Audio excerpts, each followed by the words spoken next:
Hi guys, welcome back to the channel. I'm Office Bloke Daz. I'm Gaynor. Okay, we're missing Aidan today. We are. Seems to be a regular occurrence, one person missing now. I know. Need to get us all back together. I know. Filming this on a Sunday morning. Oh, yeah, I thought it was Saturday. Oh yeah, it's Saturday, isn't it? God, it's because I was off yesterday. I know. That's what it was. Yeah. But filming this on a Saturday morning, Yeah. Saturday afternoon even. Or close anyway. Yeah. Walter's World is in Britain. Okay. Bit of British stuff I here. was gonna Weird say British words that mean something totally different in America. Yeah, I was going to say when I look at the buildings, they look quite old. He looks like, that looks like, looks a bit like York. You think? Yeah. Let's see where he is anyway. Yeah. Let's get into it. Weird British words that mean something totally different in America. Can you think of any? Funny. Nice start. Let's go. Hey there, fellow travelers. Mark here with Walter's World, and today we're in York, England. And today we're going to talk about are some of the differences between U.S. English and British English. Because even though we speak the same language, sometimes we have no idea what the other person is saying, okay? And I want to kind of make this video to help U.S. travelers coming to England, nice it Scotland, Wales, you know, to kind of understand some of those language differences so they don't have any misunderstandings, but also for the British tourists that are heading to the U.S., that they don't have the same hiccups as well, okay? And as any good tourist, one of the big things people focus on is food. And there's a lot of food vocabulary differences you should know, and it really starts with the basics. It starts with tea. You know, when you're in the U.S., tea is a drink you drink. Here in England, a tea is a drink you drink as well. But when someone says it's time for tea or it's tea time, they're meaning it's dinner time. So tea is dinner. So if someone says, there's this high tea thing, they're meaning it's dinner, okay? It's a meal, okay? So whenever you hear that, all right?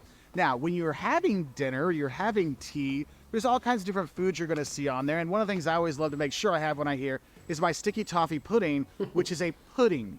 And when people say pudding in the UK, they just mean dessert, okay? Whereas in the US, if you say pudding, what people think of is this gelatinous slime that's flavored in chocolate or vanilla, more like a custard kind of thing. Yeah. So that could get people a little bit confused. Now, the next food that trips people up is the word biscuit, okay? So for my American friends, when you're here in the UK and someone says, oh, would you like a biscuit? They're not talking about a big, fluffy biscuit you get from the South, like biscuits and gravy kind of stuff. A biscuit here in the UK is a cookie or a cracker. That's what you're going to have. So my biscuit-loving Brits, you want something like that back in the U.S. If it's sweet, you want a cookie. If it's savory, you want a cracker.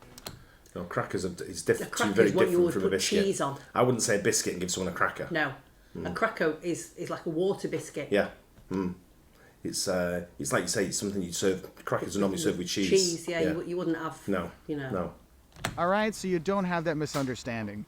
And if we're going to talk about tasty treats, I should mention the difference between sweets, lollies, candies. So if you hear sweets in the UK, they're talking about candies, okay? But if you hear the word lolly, usually when they talk about lollies, they're talking about ice lollies, which are popsicles. Now, another food word that people get tripped on is chips. So here in the UK, when someone orders chips, in the US, we would call that French fries, okay? But if you're in the US, if someone orders chips, they're ordering crisps here in the UK, and that's where things get kind of confusing. And for my British friends, when you go to the US, you're getting homesick and you want fish and chips, and you go to an English pub when you're abroad, and you're like, I'm gonna get the fish and chips when I'm there. Make sure you check to make sure that they make the chips French fries, because I've gone to places that were Irish pubs and English pubs in the US, and they had fish and chips, and yes, it was like fried haddock or fried cod, and then came with crisps on the side, not French fries, not chips. So that's one thing. I don't know anywhere when you say fish and chips, they come with crisps. No, I've not seen that neither, but I imagine it does happen. Yeah. I'm not doubting Mark on that. I think he's probably right on that. Yeah. One thing for sure though, if you do come to the UK and you do ask for chips, people will say now, do you want chunky chips or French fries? Yeah. They give you the option. Yeah. There's two different types. Yeah. So I think these the French fries are like you would get at McDonald's. Yeah, small. Yeah, but thin. The chunky chips are like potato wedges. Yeah. You might see some hiccups on. And speaking of on, what about what you put on your French fries or on your chips? Well, here you have tomato sauce, okay? Whereas the US, we call it ketchup. Here it's called tomato sauce. But if you're in the US and you tell someone you want tomato sauce for your French fries or your chips, they're probably going to think you want like a marinara sauce for your pasta. And if you put like a marinara sauce in somebody's French fries in the US, it won't go over well. They'll be kind of pissed when you're there, and that's another word that has different meanings. Because in the U.S., if you say somebody's pissed, it means they're mad, okay? But if you're here in England, if you say somebody's pissed, it means they're drunk. So that can be a kind of a big difference, kind of one out there. When thinking somebody's pissed, oh, they're just drunk. Oh, they're pissed, they're mad. Yeah, so that can be a difference as well. I think it's important we mention that sometimes when we look at these words in British English versus American English, sometimes we have the same word. It just has a little bit different connotation to it. And I think pavement is a very good example of that. So if you say walk on the pavement here in the UK, they're meaning like the sidewalk. They're meaning the stuff here. Whereas the US, we say, walk on the sidewalk. Whereas the sidewalk is made out of pavement in general in the US, because people think the pavement, you mean the stuff, like it could be asphalt, it could be cement or something. They don't really know. Whereas here, pavement just means sidewalk. Okay. And if you're going to be walking, another thing you might want to think about are your trainers. Okay, so trainers here in the UK are your tennis shoes, your sports shoes. Sneakers. Okay. Sneakers. Whereas in the US, if you tell someone you have to go get your trainer or your trainers, I would say, they're like, wait, you have multiple people that help you work out at the gym? Because that's what trainers are in the US. They help you train and work out, okay?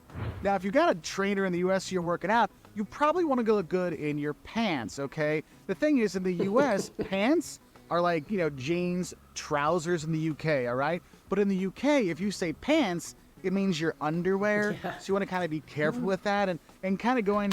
There's two meanings to pants. I say he's got his pants on, which means his trousers or his jeans. Yeah. I wouldn't say Also- pants for jeans, though. I'd say pants for like slacks. I'm going to say, slacks, the word slacks, we would call them slacks, but trousers. But pants has become a derogatory term as well for something that's rubbish. Yeah. Everyone goes, it's pants, that. But we call them underpants. We say underpants, yeah. So I think, I would say pants for underpants. Yeah. No, see, I wouldn't. I'd say underpants. Yeah. So that could be a regional thing. But a lot of people, if someone refers to something as pants, that means it's rubbish. Yeah.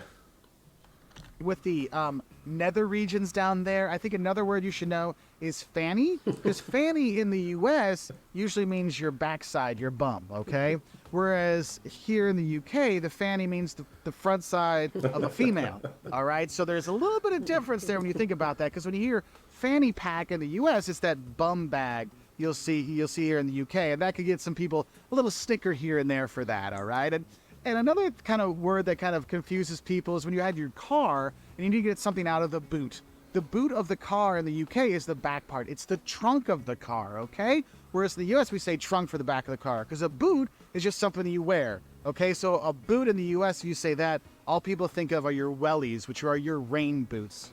And then the front of the There are car, so many we when call you it think the about hood it. in the US. That's called the bonnet in the Bonnet, UK. yeah. Now we're going to move on to some of the ones that might cause some hilarious confusion if you're making a TV show about Brits and Americans together. And one is if you ask somebody, hey, go knock up Jocelyn. Well, here in the UK, if you say go knock up someone, it means you're going to go knock on their door to wake them up, okay? If you say to knock someone up in the US, it means you get them pregnant, Yeah. okay? It means the same over as Same well. thing. A few Yeah. laughs or two in terms of that in kind of comedy gold when you're living with a British person or an American. So continuing on with that knock up theme, I think it's important for us to talk about contraception or correction of math problems. Rubber. What? Well, let's think of it this way. A rubber. What's a I had the rubber? same. If you're here in the UK, a rubber is the eraser, the rubber eraser on the back of your pencil that erase your mistakes. Whereas a rubber in the US, that's kind of a slang term for a condom, all right? So you want to be aware of that when you ask for a rubber from your host mom or your teacher when you're in the US as a study abroad student, because you might get a side eye. Excuse me? You need to go see the principal, young man. See, I learnt that the hard way when I was in the States, and I went, but I also remember watching Grease, and they said in there, you need a rubber, you need for Rizzo. Yeah, so I knew what yeah, it meant, but yeah. I still made the same mistake, asking in Staples if they had any rubbers. Yeah. So do be aware of that. Because honestly, you don't want to have a souvenir of your trips abroad to the Britain or to the US and have to bring back a dummy. And a dummy, I'm not saying an idiot. No. A dummy in the UK is a pacifier for a baby. Because those babies do grow up and they might go to public school. And the thing is, in the UK, a public school is actually a school you pay for. Whereas in the US, a public school is the free school you get for living in a Funny, city. isn't it, the Yeah. way? You see how these things get really complicated, and you know, if you're walking around the U.S., you might notice it might seem like they don't like solicitors in the U.S. because you'll see sign at people's houses that say no solicitors. Solicitors do not knock.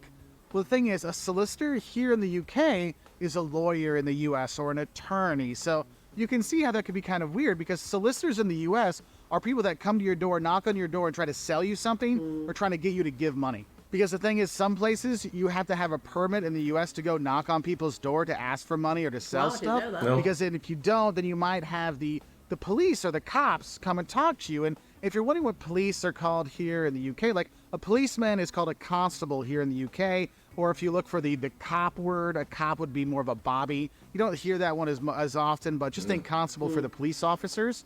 And since I am a Yankee, if I'm here in the UK, which is funny because Yankee in the UK means pretty much a Yank, anybody from the US. Whereas if you're in the US, you call someone a Yankee, they're either from the North in the Civil War versus the South, or they're from New England. We're talking like Massachusetts, Maine, Vermont, New Hampshire, that very northeast corner of the US. Now let's get back to some of the food. A lot. It's one of them where they do. I've heard loads of people go, "Oh, he's a Yank," Yeah. and it's a Yankee, sort of Yeah. thing, and it means he's American. But I've also heard a lot of people from America. I know we're generalising Americans when you say that, so like to a certain region. But I also know that when people either do a British accent, they do a Southern accent, Yeah. or they say, "What part of London are you from?" Yeah. And we're miles from London. Yeah. you know. We talk Yeah. nothing like that. No, we talk nothing like them. That's right. Food things. Now, when you come around England, you go to the fun fairs around, you're going to see candy floss. And no, it's not candy you use as dental floss in the U.S. Candy floss is called cotton candy in the U.S. And the word floss in the U.S. is dental floss. Use that to actually clean your teeth when you're in the U.S. Now, some more food things I think you need to know is you might see a word called a I thought it banger. was a daft dance. Okay, so Yeah. banger is just a sausage. Banger in the UK, sausage in the US, you have that. If you ever see a butty is a sandwich. Here, like your buddy, what's a butty? sound like it, doesn't Like a it? butty Says with a Y? I don't Butty. understand what that is. Doesn't That's sound just right. kind of a sandwich here in the UK. You might see rasher. A rasher is just bacon, okay, in the US, and it's a rasher here in the piece. UK. And one of the ones I know that kind of threw me off the first time I traveled abroad is the first time I heard the word queue.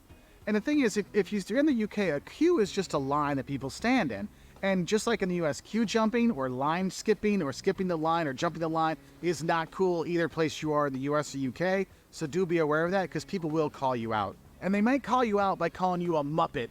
Now, the thing is if you're from the US, a Muppet is like Kermit the Frog and Miss Piggy, whereas a Muppet here in the UK means like idiot. It's funny Now, if that. you're going to be driving around England, which I highly recommend because it's very easy to do when you're not in London at least, you're going to look for a petrol station because petrol is what they call gas or gasoline. Because in the U.S. we call it a gas station, and the gas is short for gasoline. And the gasoline you put in your car in the U.S., the gasoline you put in your car here in the U.K. is called petrol. Okay. The thing is, though, if you call something gas here in the UK, they're usually talking about natural gas. So like you heat your house with gas or you have a gas stove. Another thing that throws off tourists when they come here is they'll notice when you go to like your inns or your hotels or the buildings, they'll say, oh, it's up on the first floor. You're like, it's up on the first floor. But here's the thing. Ground floor. Here in England and here in the UK, the ground floor is called the ground floor. The first floor up is called the first floor. The second floor up is called the second floor. Whereas the US, the ground floor is called the first floor. And then the first floor above ground is called the second floor. So it's like confusing, one isn't off. it? So sometimes when you rent your B&Bs or your bed and breakfasts or Airbnbs, these inns, like, oh yeah, you're on the third floor. You're like, oh, third floor, I can do that. It's like, wait, no. Third floor UK means fourth floor US. Oh my goodness, that's a lot of steps. So do be aware We're of just that. gonna lift. Yeah. And if you Or are in your elevator. hotel and you run out of toilet paper or TP, you might hear it called a bog roll here in the UK. I thought 'cause you called bog bog roll rolls is as a slang, kid. slang word for the toilet. Now, oddly enough, the word I probably should have started this video off with is actually the word holiday, because I'm here on holiday in the UK. Okay, so for Brits, if you say you're going on holiday, it means you're going on vacation in the US, okay? Whereas if you say it's the holidays or it's a holiday in the US or I have a holiday, it doesn't mean you have a vacation in the US. It specifically means holidays like Christmas, Easter, 4th of July. Those are holidays. When I go on a trip to relax, that's a vacation in the US. And when I go on holidays, I might want to snog my wife. And the thing is, snogging in the UK just means you're making out, you're kissing people a lot. In the US, you say snog. It has almost like a pig-like connotation, so it's not really good. It just means people are like kissing a lot. I'm sure Jonathan's like, yes, that's just how you kiss, Mark. But yeah, so that's one thing you might want to think about if things go well or not. I don't know. However you like to travel. And the thing is, you might not be able to travel because you're skint. Okay, if you hear somebody is skint here in the UK means broke in the US, just means you don't have any money. So if you're broke or skint when you're here in the UK, you probably can't afford to go to the footy or the football match, okay? So footy or football is what we call in the US soccer, all right? And then I know loads of people that skin that find money to go football, but I don't know how they do it. No, I don't either. Can't pay for anything else, but they can pay to go to the game. the US, if you say football, they're talking about American football, okay? And if you come here to the UK, no one's going to know your Chicago Bears, your Dallas Cowboys. They might have heard about them, but it's not really a thing here at all, even though they have games occasionally in London. Yeah, American football, not a thing here. It's all about the footy. It's all about It football is actually here. now. Big, massive. And I would be wrong. It is. I was talking to that lad last night. He had a Buffalo's Bill hat on. Yeah. I mean, him were talking NFL for a good hour, good Yeah. solid hour, Yeah. and he knew his stuff as well. So it was, that was just in a random meet up in a bloody back street in Earlham. Yeah, I think the problem is the games are on quite late, so a lot of people don't get to watch them. But people do take them and watch them. It's getting very big over here now. Yeah. NFL, I'd say. I agree. It's probably, if I'd say, it's probably just as popular as like rugby league. Yeah. It's getting very, I very agree. popular. Talk about English football without mentioning this very important word, and that is gutted. And you might hear this every time England goes to a World Cup or the European Championships, all their fans are gutted because the team loses. And if you're gutted, it means you're really disappointed, like to your heart and soul, just like your guts are ripped out of you because you're so disappointed, which is what happens to English soccer fans or football fans every 4 years. Well, actually every 2, because European Championships and 2 years later World Cup. I think you get the meaning. Or every Bloody week. hell, Yeah. Mark, that's kind of mean. Well, there's also things you need to know when you're here. And if you hear somebody say bloody hell, it means like dang it. Well, a little bit stronger than dang it, but this is YouTube, so I got to be nice. So that's one saying you might want to know, I think bloody that's a hell. good explanation. Yeah. And the thing is, if you joke around at football matches, the wrong football match, you do need to be careful because you don't want to end up at casualty. Now, this is a word that can be very different and really scare people if they do get sick or if they have to go to the hospital in different countries, because casualty here in the UK means the emergency room, okay? Whereas in the US, if there's a casualty, it means somebody died. Okay, so if you're here and you're like, oh, where'd my mom go? Oh, she's a casualty. She got hit by a car. You're like, oh, she died. Like, she's a casualty? Oh, no. They're like, no, she's at the emergency room. Okay, so that's kind of an important one to kind of know. A&E. And I think A&E, another yeah. thing you'll hear people talk about here is they'll say they're knackered. It just means you're really tired. So knackered here in the UK, it just means tired in the US. So Bob's your uncle, my friend. That means there you go. You pretty much have it all. So you didn't think those were all the words I should mention when it comes to differences between the US and the UK. Here's some other ones. So if they tell you to go to the till when you're at a store, that's here in the UK, that's a cash register in the US, all right? And probably the most important word you might get caught up on if someone says, I need a cuppa. A cuppa here, it's not a copper. A cuppa is a cup of tea. What are the things you have to have when you're here? So never pass up a cuppa when you're here in England. No. I think Northern, it's a brew. You have a brew. Brew up. Yeah. I remember once I said to Aidan, brew up, and he went, I don't even know what that means. Yes. He probably still don't know how to do it Yeah. now. But the thing is, British people, especially Northerners, probably have about 10 cups of tea a day. I probably Like, have about 10 cups of tea a yeah, day. as soon as the kettle's like just gone cold, it's Yeah. time for another one. Mike constantly boils a kettle here Yeah. in the office. Yeah. The kettle's constantly on boil. Yeah. As soon as even when he pours his tea out into the tea, he puts the kettle back boil. on. Yeah, Mm. I've noticed that when people fill up at lunchtime. Yeah. Fill it up and then put it back on so it's still hot. Bizarre. I drink about 3 cups of coffee. I get an mine hour out of for the tea. hot water thing. Yeah, that's why I have to keep filling it up. One thing you don't want to pass up on is going to a chippy. And when we say chippy in the US, some people, that means people are a little bit mean. They're like a little chippy, a little I thought short it with was like a people. carpenter. Yeah, like mean with people. But here, a chippy is just a fish and chip shop. The best place to get fish and chips. I know you can get it at pubs here, but it's like next level when you go to the chippy, all right? Now, when you go to the chippy, you want to be careful you don't spill anything on your jumper. Okay, a jumper here in the UK is a sweater, a long sleeve shirt you put on, maybe a sweatshirt or a sweater, you have that. Whereas in the US, if you say there's a jumper, that means someone that's going to jump and commit suicide. So you want to be careful with that one. Oh, we use Now, jumper one of as the well. fun Yeah, ones we you do. might want to know about is bum. And a bum here in England is your butt, your backside, right? But a bum in always. the US is a person that kind of lives on the streets, okay? Yeah. Maybe begs for money. So it's kind of a little bit different connotation that's out there. But I think of all the English, like UK words that people might know in the US, I think bum is the one that people know the best. Now, if you're a say traveler bum coming for to the the, UK like, and you've got deadbeat little kids sort of like thing. babies, and you need to get a cot. A cot is a crib in the U.S., okay? And then so you say, hey, do you have a cot for my little one, and so they can get a crib for you. For my English and Scottish friends that are heading to the U.S., cribs are more in someone's house. So if you're going to go to a hotel, ask them if they have a pack and play. That's kind of the newer version of a cot in the U.S. Now, one thing you want to be really careful with is the word homely. Because if you go to someone's house in the U.S., you say, oh, it's very homely, you mean it's ugly. Like, if you say someone's homely, you're like, ooh, they're that ugly? Oh, my goodness. Whereas here in the U.K., if you say homely, it means it's cozy. That's a new one for me, that. I've never heard that. I remember she's very homely, and they were offended because that means, like, kind of plain Jane, not attractive. That's weird. I never knew that. Really? No. Now, I'm just outside of Liverpool. It's not a phrase you use I think anyway. this is an important word to know, and that is silverware. Now, silverware in the UK is talking about the trophies you win as a team, whereas silverware in the US is cutlery. It's your forks and knives you eat with. So if you ask that, do you have any silverware? Like, yeah, I got a fork and knife. What does that have to do with football? You know, so just know there's a little different one there. And let's say you have a knife and you accidentally cut yourself. Well, in the US, you put a Band-Aid on it. Here, they call it a plaster. Whereas in the US, plaster is more of a building material we talk about than anything else. So people wouldn't understand that. Band-Aid is what we call it in the US. Now, I'm getting kind of hungry because this video is getting kind of long. And one of the things I love to give when I'm here is a jacket potato. And if you're not sure what a jacket potato is, it kind of makes sense when you hear this for my American friends. A jacket potato is just a skin-on baked potato. All right, so you have that one there. And you know, some of the words here, it's not necessarily that they use a different word. They might pronounce it differently. Like, you know, we've got a garage in the US, but it's the garage here in the UK. But I think my personal favorite, aluminum. The first one, the ones that should always be said by everyone when they go to other countries, is aluminum. So in the US, it's aluminum. You have that aluminum can your Coke comes in.